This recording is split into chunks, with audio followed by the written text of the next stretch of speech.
श्री क्षेत्र कुडेश्वरला जाणाऱ्या पिकअप गाडीचा भीषण अपघात झालेला आहे। 5 महिलांचा मृत्यू या अपघातात झालाय।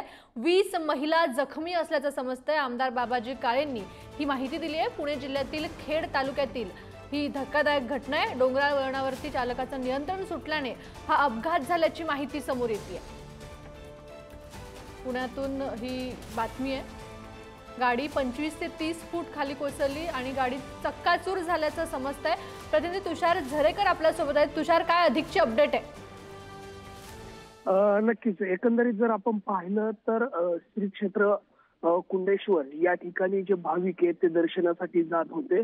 मात्र दर्शनासाठी जात असताना या गाडीचा अपघात झालेला आहे। या अपघातामध्ये जर आपण पाहिलं तर जी पिकअप गाडी आहे त्या पिकअप गाडीमध्ये सुमारे 25 ते 30 जे महिला भाविक आहेत ते या गाडीमधून प्रवास करत होते आणि दर्शनासाठी खरं तर ते जात होते आणि त्या गाडीचा अपघात झाल्यामुळे जे प्रवासी आहेत ते जखमी झाल्याचं एकंदरीत पाहायला मिळतंय।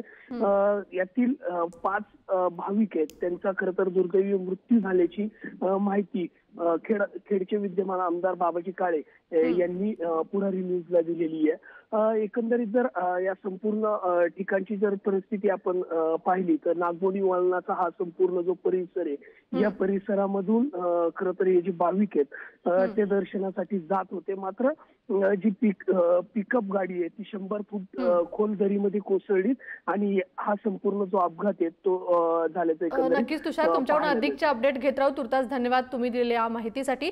खेडचे आमदार बाबाजी काळे आपल्या सोबत जोडले गेलेले आहेत। अतिशय धक्कादायक हा प्रकार आहे, तुमची काय प्रतिक्रिया आहे? खरोखरच एक दुर्दैवी घटना आमच्या तालुक्यामध्ये आज घडलेली आहे।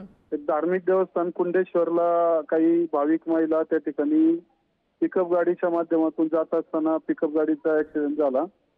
100-125 फूट दरीत ती पिकअप गेली आणि एक 4-5 महिला त्या ठिकाणी मृत्युमुखी पडल्याचं कळतंय। मी पुण्यात होतो, मी तातडीनं माघारी फिरतोय आणि त्या ठिकाणी वस्तुस्थिती अशी आहे की ज्यांना लागलंय त्यांना काही साईनाथ हॉस्पिटल, काही साळुंखे हॉस्पिटल त्या ठिकाणी ऍडमिट केलेलं आहे आणि प्रशासकीय यंत्रणा मग संबंधित यंत्रणा असेल, बीडीओ, प्रांत तहसीलदार सर्व अधिकारी घटनास्थळी त्या ठिकाणी पोहोचलेले आहेत। स्थानिक नागरिकांनी सुद्धा मोठ्या प्रमाणामध्ये सहकार्य केलेलं आहे आणि आमचेही सहकारी त्या ठिकाणी बचाव कार्यामध्ये सहकार्य करत आहे। थोड्याच वेळात मी तिथं पोहोचत आहे। धन्यवाद बाबाजी काळेजी तुम्ही दिलेल्या या प्रतिक्रियेसाठी।